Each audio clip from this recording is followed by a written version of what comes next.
نہیں ہوتے، عذاب کا تذکرہ سن لیں تو ان پر خوف طاری نہیں ہوتا، جنت کی نعمتوں کا سن لیں پھر بھی دل مائل نہیں ہوتا۔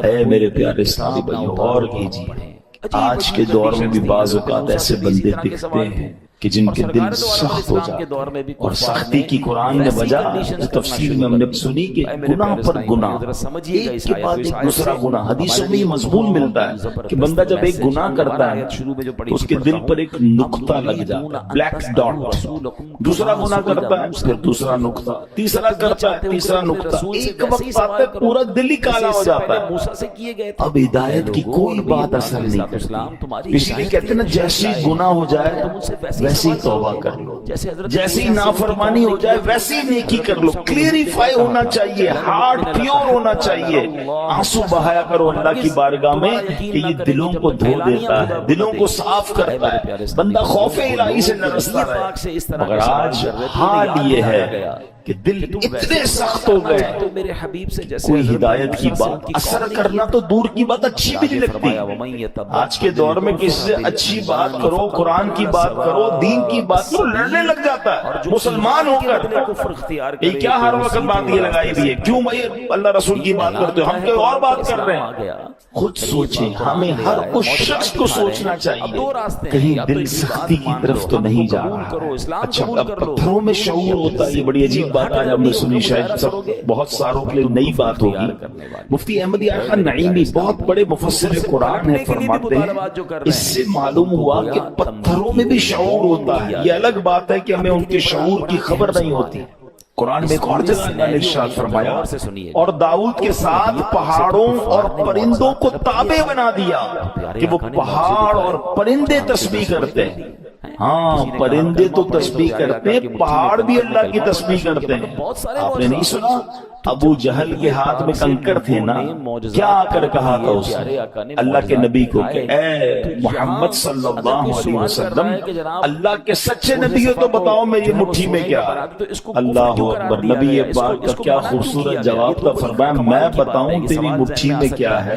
جب تیری مٹھی میں کنکر ہے بتا دے میں کون ہوں۔ کنکروں نے کلمہ پڑھنا شروع کر دیا تو پتا چلا کہ پتھر بھی اللہ کی تسبیح کرتے ہیں۔ اور اللہ اکبر، احد پہاڑ کے بارے میں کون نہیں جانتا۔ اللہ آپ کو مجھے بار بار مدینہ پاک کی حاضری نصیب فرمائے۔ نبی پاک علیہ السلام، سبحان اللہ، آقا کے معجزات میں سے یہ معجزات ہے کہ جب نبی پاک مدینہ منورہ میں یا مکہ پاک میں سڑکوں پر کسی کے شاہراہ پر تشریف لے جاتے تو آس پاس کے پتھر نبی پاک کو سلام کیا کرتے۔ احد پہاڑ کے متعلق آقا نے فرمایا احد پہاڑ ہم سے محبت کرتا ہے، ہم اس سے محبت فرماتے ہیں۔ پہاڑ نبی پاک سے محبت کرتا ہے، اور یہ کیسا خوبصورت پہاڑ ہے کہ نبی پاک علیہ السلام نے فرمایا کہ احد میرے ساتھ جنت میں جائے گا۔ اب یہاں علماء نے اور خوبصورت بات کی کہ پہاڑ نبی پاک سے محبت کرے تو جنت میں جائے، تو جب امتی محبت کرے تو اس کا تو عالم ہی کچھ اور ہوگا۔ تو محبت رسول یہ جنت میں جانے کا سبب ہے۔ مگر جو ہمارا ٹاپک ہے کہ اللہ کی عطا سے یہ پہاڑ یہ پتھر بھی رب کی تسبیح کرتے ہیں، ان میں بھی شعور ہوتا ہے۔ اللہ اکبر، اور احد پہاڑ کی تو یہ فضیلت ہے، ایک جگہ نبی پاک علیہ السلام نے فرمایا جب تم احد پہاڑ کے پاس آؤ فَكُلُوا مِن شَجَرِهِ، اس پر اگنے والے درخت کے پتے بطور تبرک کھا لیا کرو۔ اور پھر فرمایا اگرچہ احد پہاڑ پر اگنے والے درخت کے صرف کانٹے ہی ملے، اگر پتے نہ ملے تو کانٹے چبا لیا کرو۔ اب یہاں تبرک کی دلیل بھی ملتی ہے، بھائی کانٹا کھانے سے کیا فائدہ ہوگا، پتا کھانے سے کیا فائدہ ہوگا، مگر چونکہ یہ جنتی پہاڑ ہے تو آقا نے فرمایا اس سے کچھ نہ کچھ کھا لیا کرو، تبرک لیا کرو۔ اور پہاڑ مبارک کیسے ہو گیا؟ یہ پہاڑ نبی پاک سے محبت کر رہا ہے۔ تم دوبارہ فرماتے ہیں پیارے اسلامی بھائیوں کہ ایک تو ہم نے یہ سنا قرآن کہتا ہے کہ کچھ پہاڑ پھٹ پڑتے ہیں، کچھ میں سے نہریں جاری ہوتی ہیں، کچھ سے پانی جاری ہوتی ہے، کچھ خوف خدا سے گر پڑتے ہیں۔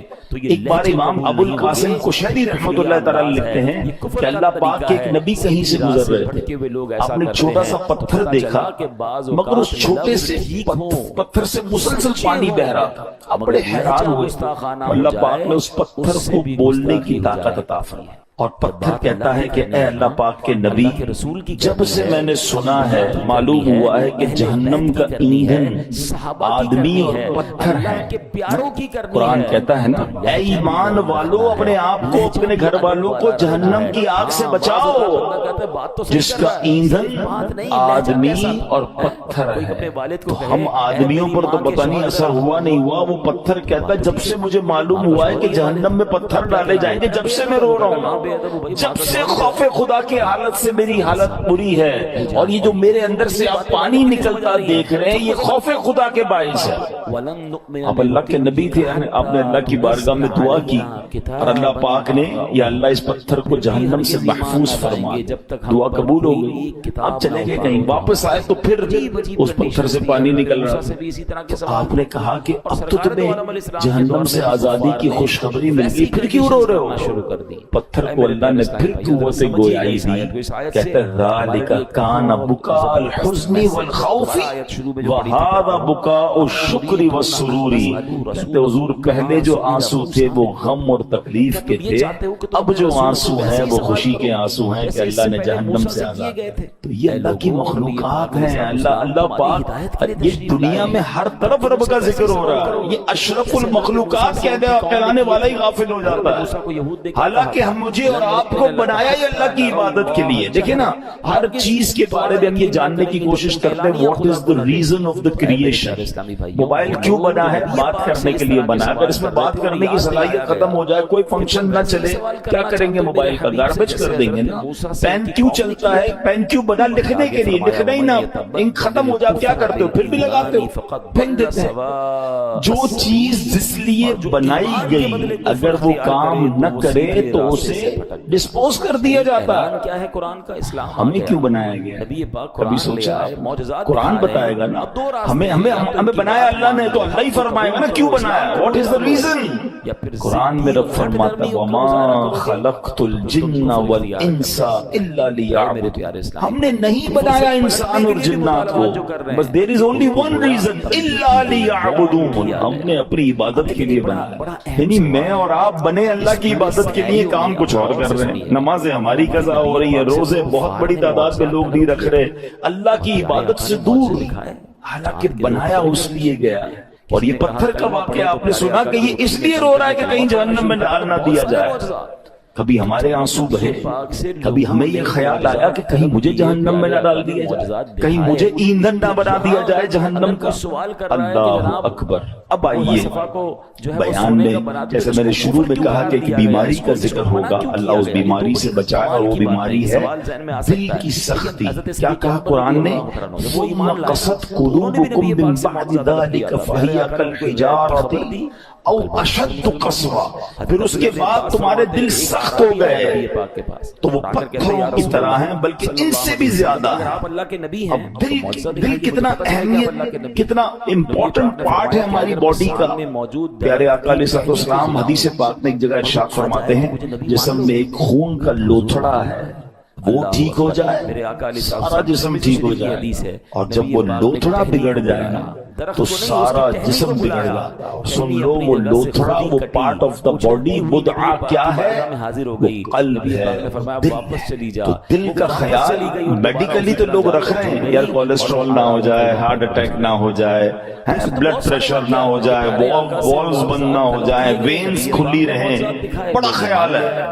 ٹھیک ہے، یہ تو ظاہری اس دل کی کیفیت ہے نا، مگر اگر اس دل میں ایمان ہی نہ ہو، اس دل میں معاذ اللہ سختی آ جائے، ہدایت کی کوئی بات ہی اثر نہ کرے، یہ دل معاذ اللہ غیبت، چغلی، بغض، کینہ، تکبر اور برائیوں کی آماجگاہ بن جائے تو یہ تو برباد کر دے گا نا، ایمان برباد کر دے گا۔ ہمیں جان لینے والے مرض کا ڈر ہے، ہم ڈسکس بھی کرتے ہیں، ڈاکٹر کے پاس بھی جاتے ہیں، ٹیسٹ بھی کراتے ہیں، آپ بتائیں ہارٹ اٹیک نہ ہو، میری باڈی ٹھیک رہے، کتنی ایکسرسائز کرنی ہے، everybody talk about it. وہ کیوں کہ جان چلی جائے گی نا۔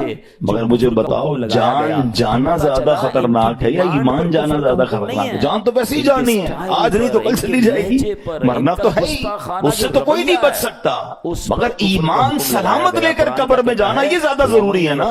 تو یہ حدیث بھی بتا رہی ہے، قرآن کی آیت بھی بتا رہی ہے کہ دل صاف ہونا چاہیے، دل اللہ کی رحمتوں کے نزول کی جگہ ہونی چاہیے، مگر جن کے دل سخت ہو گئے وہ غور کریں۔ اب آئیے میرے پیارے اسلامی بھائیوں، حدیث پاک یہ دل کی سختی سزا کتنی بڑی ہے۔ اللہ کے نبی علیہ السلام فرماتے، ترمذی شریف کی حدیث ہے، ان ابعد الناس من اللہ قلب القاسی، فرماتے سخت دل والا سب سے بڑھ کر اللہ سے دور ہے۔ Nobody talk about it، کوئی بات ہی نہیں کرتا، ارے دل سخت ہے، یہ دل نرم ہے، اگر دل سخت ہو گیا نا تو پھر اللہ سے سب سے زیادہ دور وہ ہو جائے گا۔